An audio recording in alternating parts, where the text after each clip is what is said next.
Bab 551, Serangan Kuat. Tidak masalah. Patriark Luo sangat arogan dan tidak masuk akal, dan dia membuat masalah di aula gerbang Wancao kita. Tentu saja, kita harus bertindak, kata tetua ketujuh.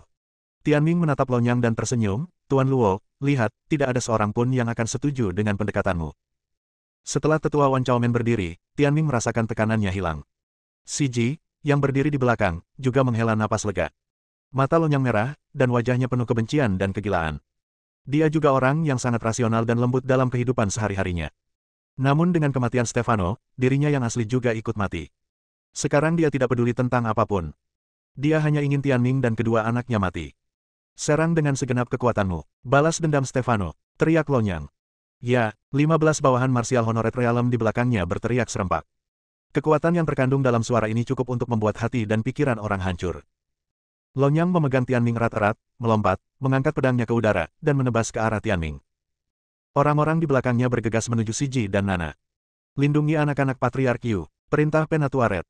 7 tetua segera bubar dan berdiri di depan Si Ji dan Nana. Dor, dor, dor. Di dalam aula, terdengar ledakan-ledakan, disertai gelombang udara yang sangat dahsyat menyebar. Seluruh aula bergetar, dan wajah semua orang dipenuhi kengerian.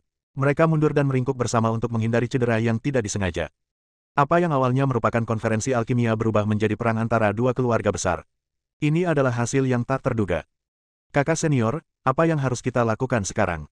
Keke bertanya kepada Iva di sampingnya dengan ekspresi ngeri. Iva melirik ke arah Lin Batian dan Fang Yu, tetapi tidak melihat siapapun. Dia menggigit bibirnya dan berkata, ayo kita cari guru dan beritahu seluruh sekte tentang ini. Para tetua lainnya juga akan bertindak. Singkatnya, kita harus menaklukkan keluarga Luo dulu. Baiklah, ayo kita keluar lewat pintu belakang aula, kata Keke. Jadi mereka berdua berlari ke belakang. Di pintu masuk aula, kedua kekuatan masih bertarung dengan sengit. Keluarga Luo memiliki jumlah anggota yang besar, dan mereka semua elit dan sangat berkuasa. Meskipun keluarga Yu memiliki 7 tetua untuk membantu mereka, para tetua ini bukanlah prajurit tradisional. Mereka terutama berspesialisasi dalam pengobatan dan alkimia. Oleh karena itu, meskipun mereka telah mencapai alam kehormatan bela diri, kemampuan tempur mereka sebenarnya jauh lebih rendah daripada para prajurit keluarga Luo. Secara bertahap, keluarga Luo memperoleh kekuasaan. Boom! Lonyang menebas dengan pedangnya, dan dua tetua sekte Wancao di depannya menyemburkan darah dan terbang keluar. Sekilas keraguan tampak di wajah Lonyang, tetapi segera berubah tegas. Hari ini, siapapun yang menghentikannya membunuh bajingan keluarga Yu akan menjadi musuhnya. Dia tidak peduli. Anjing tua Yu, kau pasti akan menjadi jiwaku di bawah pedang hari ini, begitu pula anak-anakmu. Tak seorang pun bisa lolos. Lonyang memegang pisaunya dan kembali menerjang Tianming. Pada saat ini, Tianming tidak lagi memiliki ketenangan seperti sebelumnya. Sekarang, untuk menghadapi Lonyang yang gila di depannya, dia harus menunggu Tuan Fu tiba, atau menunggu tetua sekte Wancao lainnya tiba. Sebelum itu, kita tidak boleh dikalahkan oleh Lonyang. Mengikat. Tianming menulis di udara, dan kata, mengikat, melesat menuju Lonyang. Retakan. Lonyang menebas dengan pisaunya, membelah karakter, talisman, yang belum terbentang menjadi 2. Mati. Lonyang menebas dahi Tianming dengan pisau. Tianming menggertakkan giginya dan membanting tangan kanannya. Bas. Sebuah cahaya tiba-tiba muncul di pinggangnya dan dalam sekejap menyambar ke atas kepalanya. Boom! Pisau itu mengenai lampu dan terdengar suara keras. Hentakan pedang itu menyebabkan tangan kanan Lonyang bergetar hebat dan mengeluarkan seteguk darah. Cahaya yang menghalangi kepala Lonyang perlahan menghilang. Ini lensa yang rusak. Pecahan cermin Xuan Luo, Fang Yu di antara kerumunan menyipitkan matanya sedikit. Dia memegang 3 potong di tangannya. Saya tidak menyangka akan melihatnya hari ini. Tianming meraih pecahan cermin Xuan Luo di tangannya dan menatap Lonyang di depannya dengan ekspresi muram. Tanpa diduga, bahkan cermin Xuan Luo yang menyelamatkan nyawa akan segera digunakan. Kekuatan Lonyang jauh lebih kuat dari yang dibayangkannya. Lonyang menyeka darah dari sudut mulutnya, menggenggam pedangnya lagi, dan menebas ke arah Tianming. Boom! Pada saat ini, guntur yang keras tiba-tiba jatuh dari langit di luar aula. Petir ungu menembus dinding di atas aula dan langsung menyambar Lonyang. Ah! Lonyang menjerit kesakitan dan langsung terbanting ke tanah. Tuan, beberapa pria berbalik dan berteriak. Pada saat ini, beberapa guntur lagi menyambar. Boom! Setiap sambaran petir mendarat tepat pada prajurit keluarga Luo. Hanya dalam hitungan detik, semua orang di keluarga Luo terbanting ke tanah dan kehilangan suara. Tanah di dekat pintu masuk aula menjadi bergelombang dan berantakan. Saat sambaran petir pertama menyambar, senyum muncul di wajah Tianming, Si Ji, dan Nana. Mereka tahu Tuan Fu akan datang. Hanya Tuan Fu yang dapat memanggil guntur surgawi sesuka hatinya. Pada saat ini, dua sosok melayang dari luar pintu dan mendarat di depan Tianming dan yang lainnya. Mereka adalah dua orang yang mengenakan jubah putih. Salah satunya adalah seorang pria tua berambut hitam dan berwajah tua. Berdiri di belakangnya adalah seorang pemuda tampan. Melihat kedua orang ini, Fang Yu di kerumunan tersenyum. Tepat seperti dugaannya, lelaki tua ini adalah sang pemakan sumber yang lengannya dipotong olehnya saat ia ingin menangkap Guren. Yang tidak disangkanya ialah, lelaki yang mengikuti lelaki tua itu ternyata adalah sasaran perjalanannya ke Nandu, Somer. Somer, sebenarnya ada hubungannya dengan sang pemakan sumber ini. Keberuntungan tak terbendung. Ia datang tanpa perlu usaha. Fang Yu tak kuasa menahan kegembiraannya. Ada apa? Tanya Lin Batian dari samping. Mata Fang Yu berbinar dan dia menceritakan situasi tersebut kepada Lin Batian. Kebetulan sekali, Lin Batian pun ikut tersenyum dan tertawa setelah mendengar itu. Ngomong-ngomong, izinkan aku menunjukkan sesuatu padamu, kata Lin Batian. Setelah berkata demikian, ia membaca mantra-mantra, menangkupkan kedua telapak tangannya dan membentuk segitiga. Di tengah segitiga ada tirai cahaya. Konten di layar cahaya itu persis seperti apa yang terjadi di sudut Gunung Qiankun kemarin. Di pintu masuk aula, Tianming, beserta saudara laki-laki dan perempuan Nana dan Siji, semuanya membungkuk kepada lelaki tua di depan mereka. Tuan Fu. Sepertinya aku agak terlambat. Ada apa? Tanya lelaki tua yang dipanggil Tuan Fu itu dengan ringan. Stefano, putra kepala keluarga Luo, meninggal di Gunung Qiankun. Karena Siji dan Nana juga pergi ke sana kemarin, dia yakin bahwa Siji dan Nana lah yang melakukannya. Aduh, kata Tianming sambil menghela napas. Apakah kamu mendapatkan sesuatu dari Gunung Qiankun kemarin? Tuan Fu memandang Nana dan Siji. Tuan Fu, kami diusir oleh kehendak di dalam Gunung Qiankun. Kata Siji. Oh, aku akan pergi bersamamu lagi nanti, kata Tuan Fu. Nana dan Siji tampak senang. Dengan adanya Tuan Fu di sini, tidak perlu takut dengan kemauan apapun. Klik. Terdengar suara dari tanah di belakang. Lonyang, berlumuran darah, berjuang untuk berdiri. Dia menatap lelaki tua di depannya dan merasa sedikit putus asa.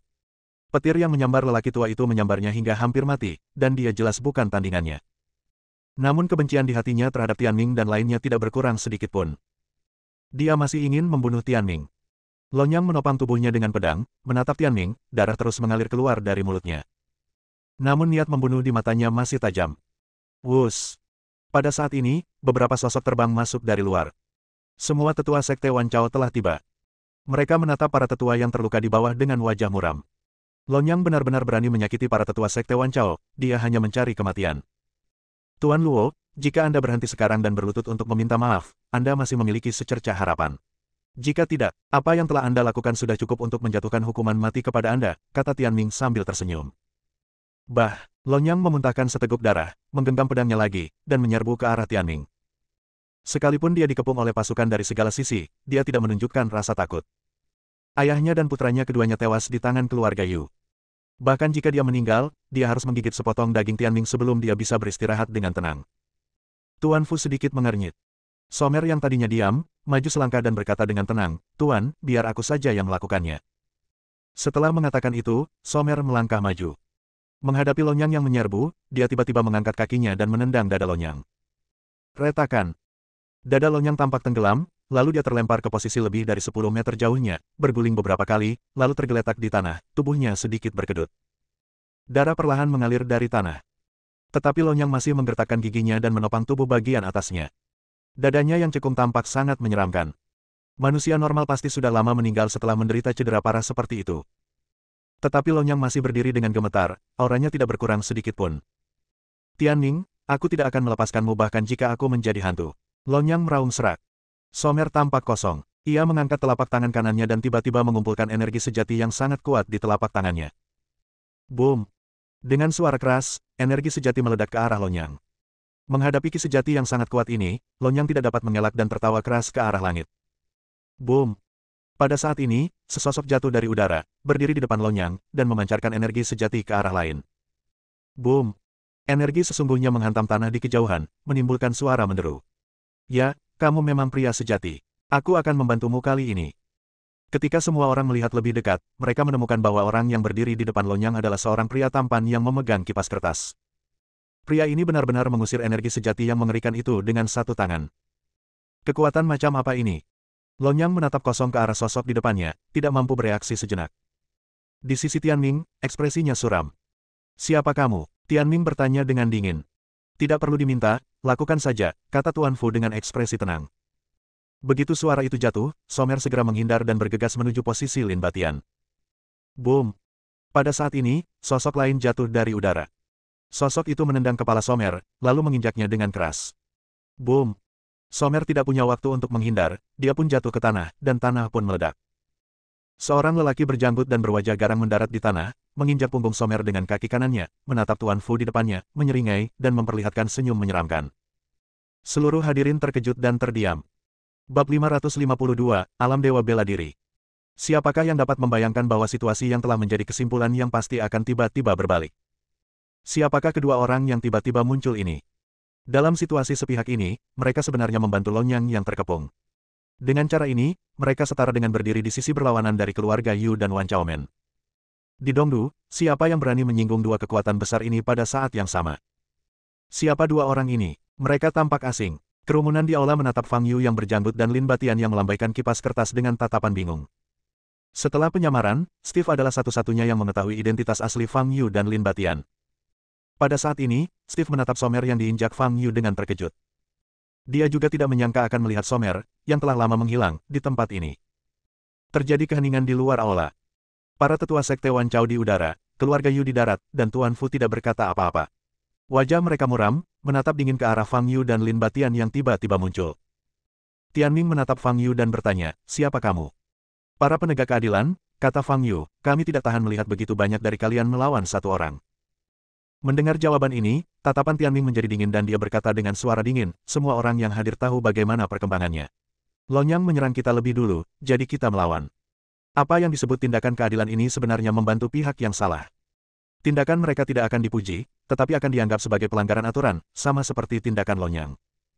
Saat Fang Yu berbicara, Somer yang berdiri di bawah kakinya tiba-tiba gemetar seluruh tubuhnya. Aura mengerikan terpancar dari tubuhnya. Aura seorang martial saint. Terakhir kali Fang Yu bertarung dengan Somer, jiwa sisa-sisa istana Ziyan masih berada di tubuh Somer. Saat dalam kondisi meledak total, Somer juga dapat menampilkan kekuatan seorang martial saint. Kali ini, aura Somer lebih stabil, dan dia benar-benar berada di level seorang martial saint. Somer meraung marah, mendorong tanah dengan kedua tangan, dan dengan paksa mengangkat tubuhnya. Santo bela diri lainnya. Pada saat ini, semua orang di aula juga merasakan aura Somer. Bagi mereka, akan ada pertunjukan bagus hari ini. Pada hari-hari biasa, sangat sedikit kesempatan untuk melihat martial saint beraksi. Aura yang memancar dari tubuh Somer semakin kuat, ia mendorong kaki Fang Yu dan mengangkat tubuh bagian atasnya. Dia mengangkat kepalanya dan menatap Fang Yu, matanya penuh dengan niat membunuh. Boom! Pada saat ini, kekuatan kaki Fang Yu tiba-tiba meningkat, dan tubuh bagian atas Somer, yang baru saja diangkat, diinjak ke tanah lagi, membuat suara lebih keras dari sebelumnya. Kekuatan pukulan ini menyebabkan seluruh tanah di bawah kaki Fang Yu amblas. Somer mengerang dan meludahkan seteguk darah. Bandingkan kekuatanmu denganku. Fang Yu tersenyum tipis dan menendang dengan kaki kanannya. Somer terangkat ke udara. Fang Yu menarik kaki kanannya ke belakang dan menendang ke udara. Somer menggertakkan giginya dan menyilangkan tangan di depannya untuk menangkis sebelum tendangan Fang Yu bisa mencapainya. Boom! Bersamaan dengan benturan tangan dan kakinya, Somer terlempar mundur bagaikan bola meriam, menghantam tembok luar aula dan menghantam keras bukit di luar yang ditanami tanaman obat, sambil menimbulkan suara gemuruh yang keras. Pada saat ini, mata orang-orang di sekitar yang melihat Fang Yu dipenuhi dengan keterkejutan. Dari sudut pandang visual, pria berjanggut ini sungguh garang. Somer, yang memancarkan aura seorang santo bela diri, bagaikan bola di depannya. Tuan Fu, orang ini. Tianming memandang Tuan Fu yang berdiri di samping. Pada saat ini, Tuan Fu menatap lurus ke arah Fang Yu, dengan cahaya aneh berkelebat di matanya. Dia merasakan ada aura yang tak dapat dijelaskan yang familiar di sekitar Fang Yu. Namun dilihat dari penampilannya, tidak ada kesan sama sekali. Nama saya Yun He Fu. Beranikah Anda menyebutkan nama Anda? Tanya Tuan Fu dengan nada dingin. Namaku Fang Changsheng. Fang Yu mengucapkan sebuah nama dengan santai. Fang Changsheng. Yun He menyipitkan matanya sedikit, masih belum mendapat kesan apapun tentang nama ini. Tentu saja, dia juga tahu bahwa apa yang dikatakan Fang Yu mungkin tidak benar. Selama percakapan, Fang Yu mengamati tangan kanan Yun He. Saat itu di tanah pemakaman semua jiwa, dia menggunakan energi pedang dari pedang Dao Surgawi untuk memotong lengan kanan Yun He. Namun kini tampaknya tangan kanan Yun He sudah pulih sepenuhnya, setidaknya dari luar tidak ada yang aneh. Para pemakan sumber ini tampaknya sangat berpengetahuan tentang kehidupan, pikir Fang Yu dalam hati. Sejak kau menyerang muridku, kau ditakdirkan untuk tidak bisa pergi dari sini, kata Yun He dengan tatapan dingin. Kapan kamu menerimanya sebagai muridmu? Tanya Fang Yu. Yun He berhenti berbicara, mendengus dingin, dan gelombang udara yang kuat naik di sekitar tubuhnya. Dia menunjuk Fang Yu dengan jarinya. Guntur surgawi. Tiba-tiba, sambaran petir ungu muncul di langit cerah dan langsung menyambar tubuh Fang Yu. Boom! Dengan suara keras, tanah tempat Fang Yu berada retak. Yunhe mengulurkan telapak tangan dan menekannya ke bawah. Lebih dari selusin petir ungu muncul di langit lagi, semuanya menyambar ke arah Fang Yu. Selama proses jatuhnya, lebih dari selusin guntur bergabung menjadi seberkas guntur raksasa, dan kekuatannya sendiri cukup untuk menakuti orang sampai mati. Boom! Tanah di luar aula hancur berkeping-keping, asap dan debu mengepul di mana-mana. Yunhe melihat ke depan. Orang yang benar-benar kuat tidak hanya mengandalkan matanya untuk mengamati musuh saat bertarung. Yunhe lebih suka mengandalkan kekuatan kesadaran spiritual untuk mendeteksi setiap gerakan pihak lain. Dalam asap dan debu, dia mengetahui posisi Fang Yu dengan sangat jelas, dan tahu bahwa Fang Yu tidak mengalami kerusakan serius akibat guntur tadi. Menarik. Mata Yunhe berbinar, dan dia membuat segel tangan lagi. Jin! Fang Yu yang berada di tengah asap dan debu, merasakan tanah di bawah kakinya tiba-tiba amblas. Dan kerikil terkumpul di kepalanya. Mau kubungkus lagi. Mata Fang Yu bergerak sedikit, dan energi sejati di tubuhnya tiba-tiba meledak. Ia melesat ke atas dan menghantam dinding batu yang terkondensasi itu dengan satu pukulan. Fang Yu terbang ke udara dan bergegas menuju posisi Yunhe. Wus! Dia bergerak dengan kecepatan yang sangat cepat, dan suara siulan terdengar di udara. Tianming dan Siji, yang berdiri di samping Yunhe tampak ngeri dan mundur beberapa langkah karena takut. Nana sangat tenang. Karena dia yakin Yunhe akan melindungi mereka. Mengikat. Yunhe mengucapkan sepatah kata dan memberi isyarat cepat di udara dengan jari-jarinya. Kata, transformasi, membentuk tirai cahaya di depan Yunhe. Ini tidak cukup untuk menangkis pukulanku. Mulut Fang Yu melengkung membentuk senyum, ia mengepalkan tangan kanannya, cahaya kemasan samar menyambar, dan menghantamkannya dengan keras ke tirai cahaya di depannya. Boom! Saat tinju itu menyentuh tirai cahaya, tirai itu hancur. Ekspresi Yunhe tetap tidak berubah. Ia mundur selangkah dan menyentuh bagian tengah dadanya dengan ringan. Saya melihat seberkas cahaya muncul di dadanya. Kilatan cahaya muncul, menghalangi jalan Yunhe. Itu cermin Xuan Luo lagi. Mata Fang Yu bergerak sedikit, dan tinjunya mengenai tirai cahaya seukuran telapak tangan. Boom! Dengan suara keras, Fang Yu jatuh ke tanah. Cahaya yang menghalangi Yunhe menghilang dan berubah menjadi cermin, jatuh ke tanah. Sebagian besar kekuatan pukulan Fang Yu diserap oleh pecahan cermin Xuan Luo. Akan tetapi, dia tidak mampu menyerap kekuatan yang datang, dan tetap menghantam Yunhe ke belakangnya hingga mundur lebih dari 10 langkah sebelum dia hampir tidak bisa menstabilkan tubuhnya. Fang Yu berjongkok dan mengambil pecahan cermin Xuan Luo yang jatuh ke tanah. Fragmen ini adalah fragmen terbesar yang terlihat sejauh ini. Bersama dengan kepingan di tangan Tianming, Fang Yu telah mengumpulkan 5 keping pecahan cermin Xuan Luo, dan ia seharusnya hampir berhasil menyatukan kepingan cermin Xuan Luo secara lengkap. Lagi pula, itu adalah senjata ajaib yang disebut senjata suci pada masa itu. Sulit untuk mengatakan apakah itu bisa digunakan jika bisa dikumpulkan secara utuh, tetapi itu pasti memiliki nilai koleksi. Fang Yu juga memiliki koleksi senjata ajaib serupa di rumahnya di ibu kota. Melihat Fang Yu memasukkan pecahan cermin Xuan Luo ke sakunya tanpa ragu, wajah Yunhe tampak sangat jelek. Dalam 2 atau 3 ronde pertarungan ini, dia benar-benar dalam posisi yang tidak menguntungkan. Sungguh memalukan baginya. Berapa banyak binatang roh kuat yang telah dia tangkap setelah berlatih selama lebih dari 900 tahun. Bagaimana mungkin dia bisa dikalahkan oleh seorang kultivator manusia biasa? Hati Yunhe dipenuhi amarah, dan tatapannya berubah dingin. Boom! Aura di tubuhnya meledak. Ini adalah aura yang melampaui seorang martial saint. Wajah para tetua sekte Wan Chao yang menyaksikan di udara berubah drastis. Mereka tidak menyangka bahwa Yunhe di depan mereka telah mencapai alam dewa. Dewa Perang. Bab 553, kata, bunuh. Para tetua yang melayang di udara semuanya memiliki ekspresi ngeri di wajah mereka. Alam Dewa Perang, alam legendaris. Alam dewa merupakan titik batas yang krusial dan sulit untuk diseberangi dalam dunia seni bela diri. Menerobos belenggu alam bela diri suci dan memasuki alam ilahi, seluruh pribadi akan mencapai lompatan kualitatif. Kendali alam ilahi atas Ki tidak lagi terbatas pada mempertahankannya di dalam tubuh atau melepaskannya keluar, melainkan, sepenuhnya terintegrasi dengan Ki. Lebih lanjut, para ahli alam ilahi memiliki jendela ke dalam hukum langit dan bumi, yang mengendalikan transformasi mereka.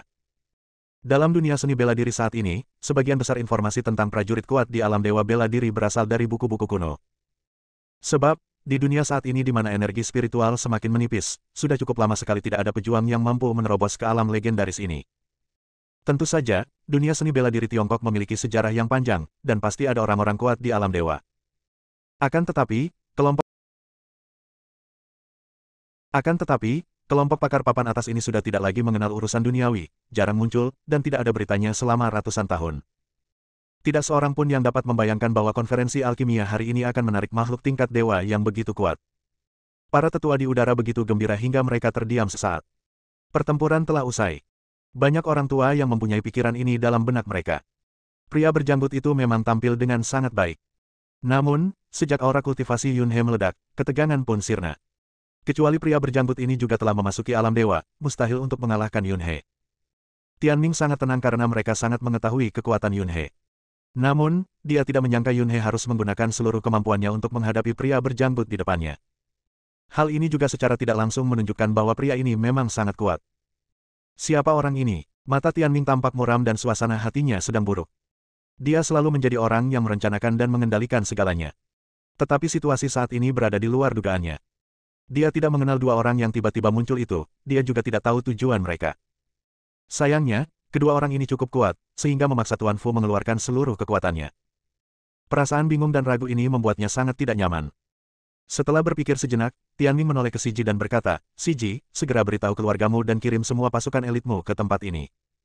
Semua pasukan elit. Siji tampak ngeri. "Baiklah, lakukan saja apa yang kukatakan," kata Tianming dengan wajah muram. "Baiklah, baiklah," jawab Siji. "Ayah, tidak perlu terlalu gugup dengan Tuan Fu di sini," kata Nana dengan suara rendah. Tianming melirik Nana dan berkata, "Saya percaya pada kemampuan Tuan Fu, tetapi masalah hari ini harus diputuskan oleh seseorang dari keluarga Yukita. Apakah kamu mengerti?" Nana tertegun sejenak, lalu dia mengerti apa yang dimaksud Tianming dan mengangguk, "Saya mengerti, Ayah." Di dalam aula, ratusan orang dengan gugup memperhatikan situasi di luar. Mereka dapat merasakan aura kuat yang terpancar dari Yunhe, tetapi pada level mereka, kebanyakan dari mereka tidak dapat mendeteksi bahwa itu adalah aura dewa bela diri. Pada saat ini, di jalan setapak pegunungan kecil di luar aula, Iva dan Keke mengikuti seorang wanita berpakaian hijau dan berjalan memasuki aula. "Tuan, sepertinya kita terlambat. Seharusnya kita terbang ke sini." Keke menatap para tetua di udara di depannya dan berkata dengan suara rendah. Wanita yang berjalan di depan menoleh, memperlihatkan wajahnya yang sangat cantik. Dia tidak mengatakan apa-apa, hanya melirik Keke dengan acuh tak acuh. Keke memahami teguran di mata tuannya dan langsung diam. Ketiganya perlahan berjalan menyusuri jalan setapak dan sampai di luar aula. Merasakan aura yang sangat kuat, wanita itu berhenti. "Guru, ada apa?" tanya Keke. Aura alam dewa bela diri. Ekspresi terkejut muncul di mata indah wanita itu. Awalnya dia mengira itu hanya konflik biasa antara keluarga bangsawan. Tapi aku tidak menyangka akan muncul seorang pendekar kuat setingkat dewa perang. Dalam kasus ini, situasinya berbeda. Wanita itu menendang dan terbang ringan ke udara. "Tuan," teriak Keke dari bawah. "Jangan teriak-teriak, ayo cepat menyusul," kata Iva lembut, lalu mengikuti Ki yang berterbangan. Keke melengkungkan bibirnya dan mengikuti. Mereka bertiga segera tiba di aula utama. Iva dan Keke mendarat di luar aula, sementara wanita itu terbang ke udara dan berdiri di samping para tetua. "Penatua Yan, Anda di sini." Seorang tetua memperhatikan kedatangan wanita itu dan menyapanya. "Ya," Baning menatap Yunhe, yang tampak sekuat pelangi di bawah, matanya yang indah berbinar. Dia memang seorang pendekar sakti di alam dewa perang. "Penatua Yan, Anda datang di waktu yang tepat. Jika Anda melewatkan kesempatan ini, Anda tidak akan tahu kapan Anda akan memiliki kesempatan untuk melihat dewa perang beraksi," kata tetua lainnya sambil tersenyum. "Dari mana orang kuat ini berasal?" tanya Baning. "Namanya Yunhe, dan sepertinya dia punya hubungan baik dengan Patriark Yu," jawab tetua di sebelahnya. "Yunhe." Baning menatap Yunhe, lalu memperhatikan Fang Yu dengan janggut di bawahnya. "Orang ini, lawannya." Wajah Baning semakin terkejut. Karena aura kultivasi yang terpancar dari Fang Yu menunjukkan bahwa ia hanya berada di alam bawaan. Alam Xiantian versus alam dewa bela diri. Jika Anda tidak melihatnya dengan mata kepala sendiri, itu hanyalah dongeng. Sementara Baning sedang berbicara dengan beberapa tetua, Yunhe di bawah mulai bergerak. Dia mengulurkan jarinya dan menulis kata, "bunuh," di udara. Begitu kata-kata itu keluar, tanpa gerakan apapun, aura pembunuh yang luar biasa membubung ke udara. Kata, "bunuh," bersinar merah, mengandung kekuatan yang mengerikan. Yunhe menatap Fang Yu dengan dingin dan berkata, "Kau bisa memaksaku mengerahkan seluruh kekuatanku, itu sudah merupakan pencapaian yang luar biasa. Ingat, urus saja urusanmu sendiri di masa depan." Begitu dia selesai berbicara, Yunhe dengan ringan menunjuk jari kanannya. Seluruh kata, "bunuh," terbang ke atas dan mendarat di atas kepala Fang Yu. Lalu, sebuah cahaya menyilaukan meledak. Setelah beberapa saat, cahaya itu perlahan menghilang dan sesosok muncul. Ini adalah sosok manusia dengan cahaya merah di sekujur tubuhnya. Ia memiliki anggota badan dan kepala, memegang tombak di tangannya, dan hanya memiliki dua mata hitam seperti lubang di wajahnya. Seluruh tubuhnya tampak dipenuhi aura pembunuh dan permusuhan. Hanya dengan melihatnya saja, Anda tidak dapat menahan rasa takut di hati dan seluruh tubuh menjadi dingin. Monster macam apa ini? Para tetua sekte Wan Chao di udara dipenuhi rasa takut. Baning berbalik dan melihat Iva dan Keke berdiri tak jauh di bawah. Ia segera mengirim pesan suara, kalian berdua harus segera pergi dari sini dan berhenti mencari. Tidaklah berlebihan jika dikatakan jika seorang manusia kuat di alam dewa bela diri mengerahkan seluruh tenaganya, ia dapat meratakan area seluas ratusan meter ke tanah hanya dengan satu telapak tangan. Jika Anda tidak memiliki kekuatan yang cukup, menonton pertandingan sangatlah berbahaya. Guru, kami berdiri di tempat yang aman. Jaraknya lebih dari 100 meter. Kata Keke. Ini perintah, kata Baning dengan suara berat. Keke, ayo pergi. Iva menarik Keke. Keke tidak punya pilihan selain berjalan kembali dengan enggan. Jika kau mampu menahan beberapa serangan dari pembunuh iblis, kau akan dianggap pahlawan, kata Yunhe sambil tersenyum. Klik. Iblis pembunuh di udara mengeluarkan raungan aneh dan mengerikan, dan tubuhnya meledak dengan momentum yang mencengangkan, menyerbu ke arah Fang Yu di bawah. Sosoknya menebas udara bagai pedang tajam, meninggalkan jejak bayangan. Boom! Dalam sekejap, ia menyerbu ke depan Fang Yu, memegang tombak, dan menusuk kepala Fang Yu. Fang Yu mengangkat tangan kanannya dan mencengkeram ujung tombak dengan satu tangan. Klik! Pembunuh itu meraung sekali lagi dan menghentakkan kaki kanannya ke tanah, menyebabkan tanah retak. Ia mencengkeram tombak itu erat-erat dan memutarnya kuat-kuat, mencoba menggunakan ujung tombak yang tajam untuk menghancurkan telapak tangan Fang Yu. Melihat makhluk haus darah di depannya yang diselimuti aura pembunuh, Fang Yu mengerutkan kening dan tiba-tiba mengepalkan tangan kanannya. Retakan. Ujung tombak itu dihancurkan oleh tangan kanan Fang Yu. Fang Yu tiba-tiba mengangkat lutut kirinya dan menekannya ke perut pembunuh iblis. Kekuatan yang sangat besar menyebabkan pinggang si pembunuh menonjol ke belakang, dan seluruh tubuhnya membengkok menjadi bentuk busur. Fang Yu mengangkat tangan kanannya dan menghantam keras kepala si pembunuh dengan sikunya. Boom! Setan itu jatuh ke tanah, menyebabkan tanah tergores. Namun, tampaknya ia tidak merasakan sakit. Saat mendarat di tanah, ia mengulurkan tangannya dan meraih kaki Fang Yu, berusaha sekuat tenaga untuk melepaskan kaki Fang Yu. Fang Yu tanpa ekspresi. Tiba-tiba ia mengangkat kakinya dan mengangkat iblis pembunuh ke udara. Setan pembunuh itu terbang ke udara, mengeluarkan suara gemuruh yang memekakkan telinga, dan menghantamkan kepalanya dengan keras ke arah Fang Yu. Fang Yu selalu menyambut tabrakan fisik semacam ini dan tidak menghindar. Bab 554, serahkan padaku. Dor. Kedua kepala itu bertabrakan satu sama lain, menimbulkan suara yang mengerikan.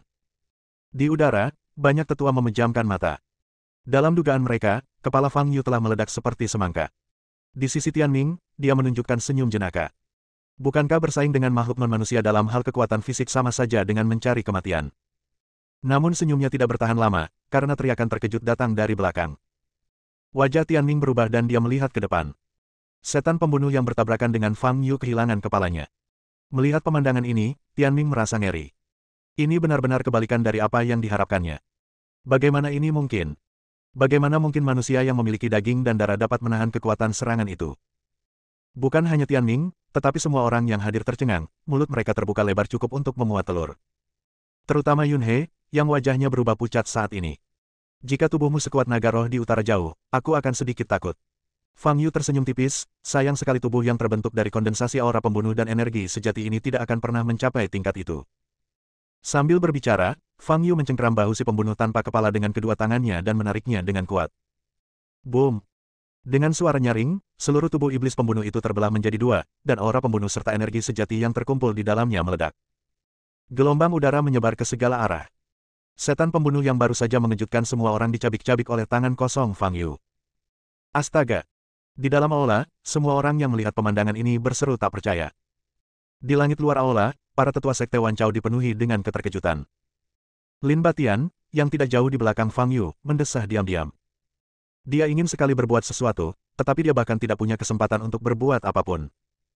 Gunakan apapun yang kau punya, kau tak akan punya kesempatan lagi, kata Fang Yu sambil menatap Yunhe dengan ekspresi muram. Yunhe menggertakkan giginya, wajahnya semuram air. Pembunuh iblis itu dipecahkan dengan sangat mudah. Ini adalah sesuatu yang tak pernah ia duga. Mustahil kekuatan fisik seperti itu tidak dikenal di Tiongkok. Auranya agak familiar. Apa aku pernah melihatnya di suatu tempat? Pikiran Yunhe berputar cepat. Tetapi saat dia memikirkan wajah di depannya, dia merasa sama sekali tidak dikenalnya. Dia telah menggunakan indera spiritualnya untuk memeriksa Fang Yu dan pada dasarnya telah mengesampingkan kemungkinan penyamaran. Kalau kita tidak bertindak, kita tidak akan punya kesempatan lagi. Fang Yu melangkah maju. Yunhe langsung tersadar dari lamunannya. Melihat Fang Yu di depannya, dia tahu bahwa dia harus menggunakan senjata sihirnya yang paling kuat. Nak, jangan bicara omong kosong sebelum pertempuran berakhir, kata Yunhe dingin. Pada saat yang sama, dia mengulurkan tangan kanannya, dan sebuah gulungan putih muncul di depannya. Dia mengangkat tangannya dan memutarnya sedikit, lalu gulungan itu perlahan terbuka, memperlihatkan isinya.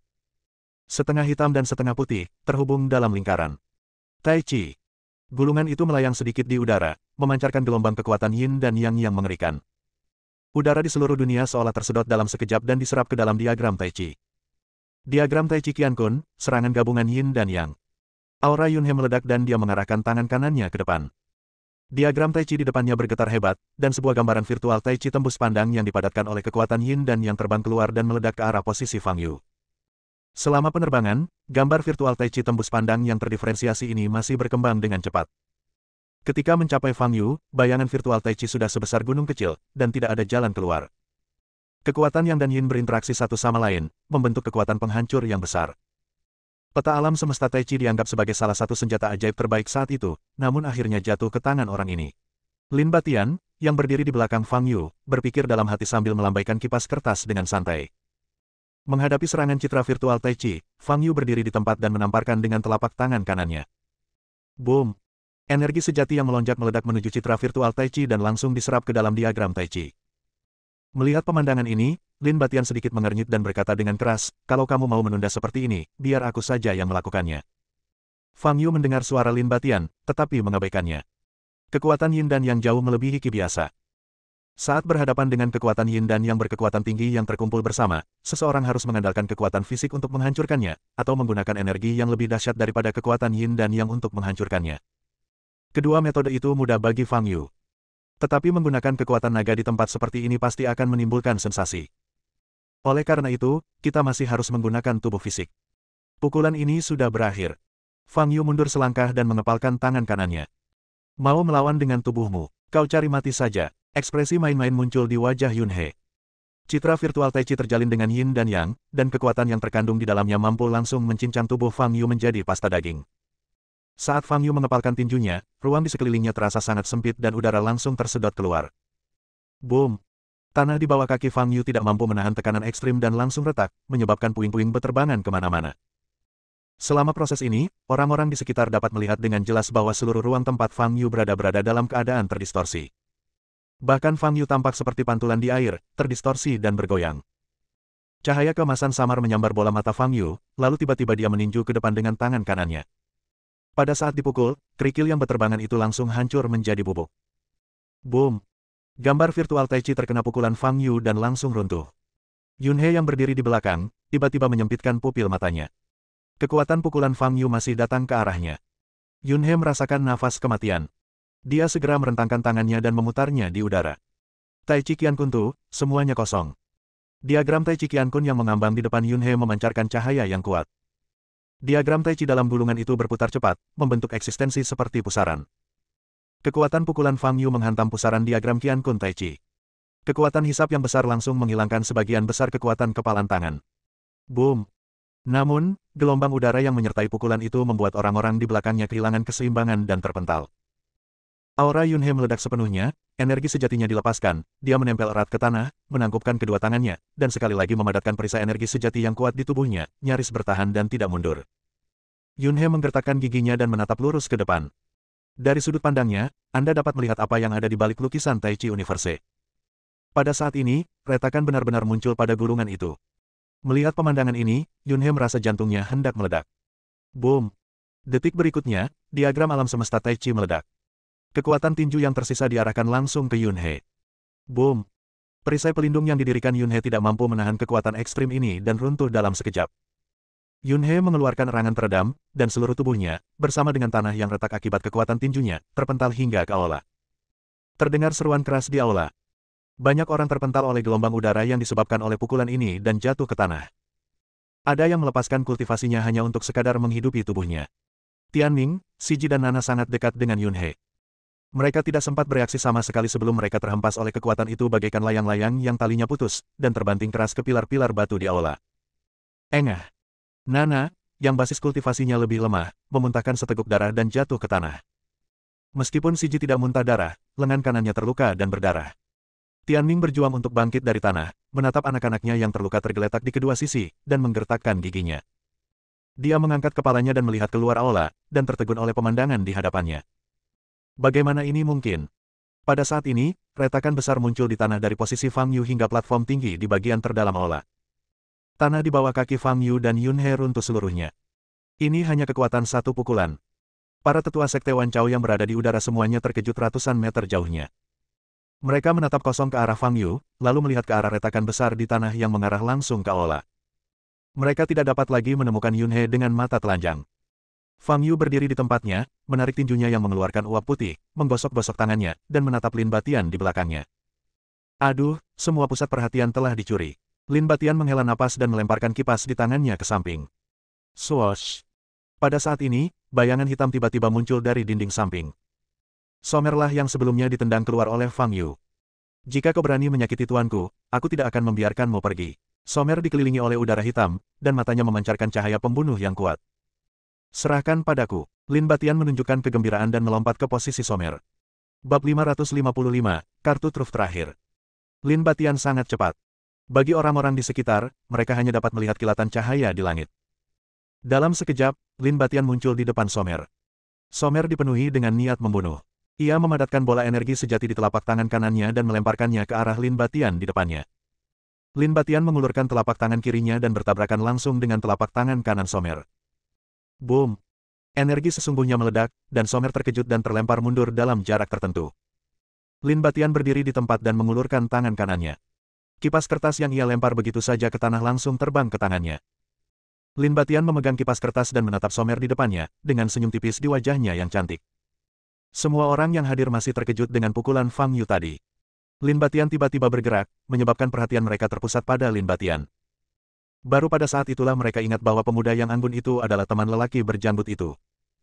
Hanya saja Lin Batian belum pernah mengambil tindakan sebelumnya, dan mereka hampir melupakan keberadaan orang seperti itu. Dari luar, Lin Batian tampak seperti seorang sarjana yang lemah. Dibandingkan dengan Somer yang penuh dengan niat membunuh dan memiliki aura yang menggelora, dia berada pada posisi yang tidak menguntungkan, tidak peduli bagaimana orang melihatnya. Tetapi setelah pelajaran sebelumnya, tidak ada seorang pun yang berani menilai orang berdasarkan penampilannya. Terutama karena orang ini adalah teman pria berjanggut. Orang ini, tidak mungkin sekuat itu, kan? Para tetua sekte Wan Chao di atas aula berpikir dengan ngeri di mata mereka.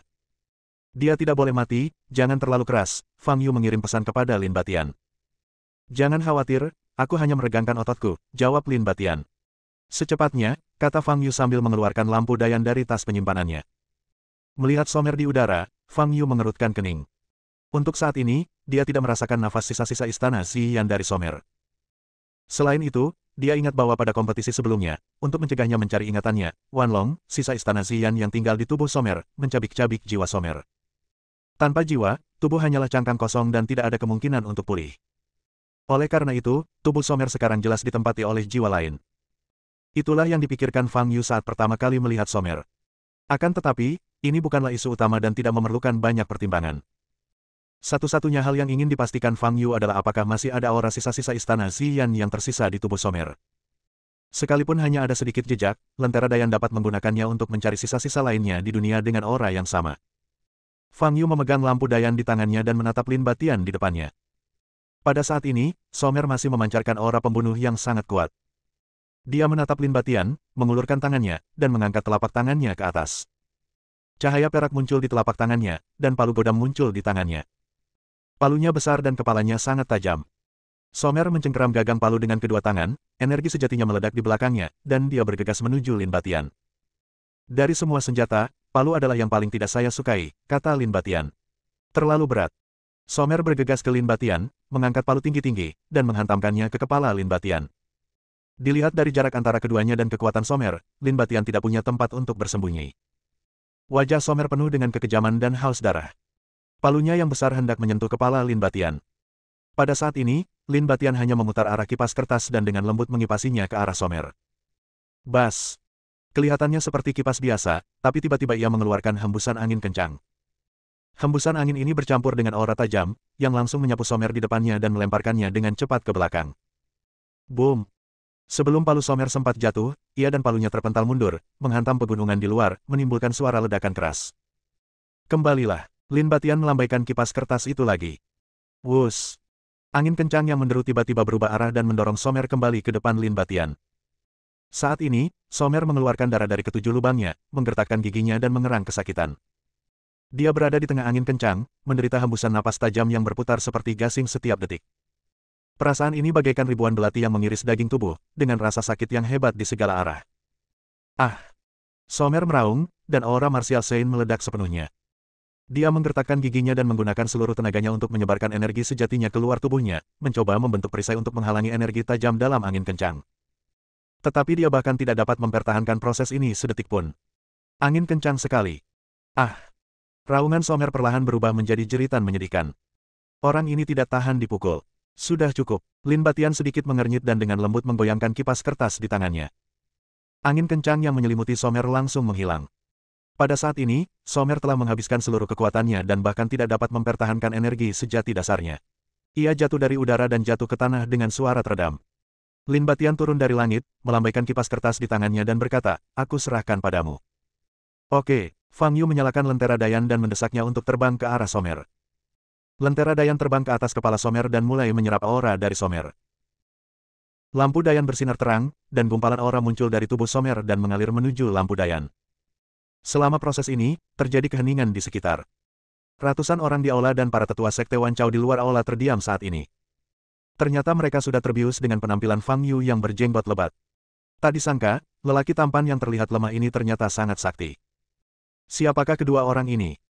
Melihat seluruh Tiongkok, tidak banyak yang dapat dengan mudah mengalahkan Dewa Perang dan Santo Perang. Lentera Dayan dengan cepat menyerap aura dari Somer. Fang Yu segera mengaktifkan Lentera Dayan untuk mencari seseorang dengan aura yang sama. Lentera Dayan terbang menuju langit dan segera menghilang dari pandangan. Apakah itu berguna? Tanya Lin Batian. Fang Yu menggelengkan kepalanya dan berkata, "Aku tidak tahu, kuharap itu membantu." Sebenarnya, kita bisa menarik jiwa Somer dan memeriksanya dengan saksama. Mungkin kita bisa menemukan beberapa petunjuk, kata Lin Batian sambil melirik Somer yang terbaring di tanah. Tidak ada gunanya. Jiwa Somer sudah lama menghilang, kata Fang Yu, Somer di depan kita hanyalah cangkang. Identitas jiwa di dalamnya tidak diketahui.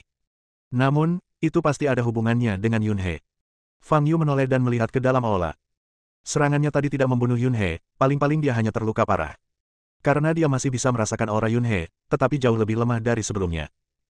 Dilihat dari alamat sebelumnya, Somer adalah murid Yun He. Mengapa Yun He ingin menyelamatkan Somer?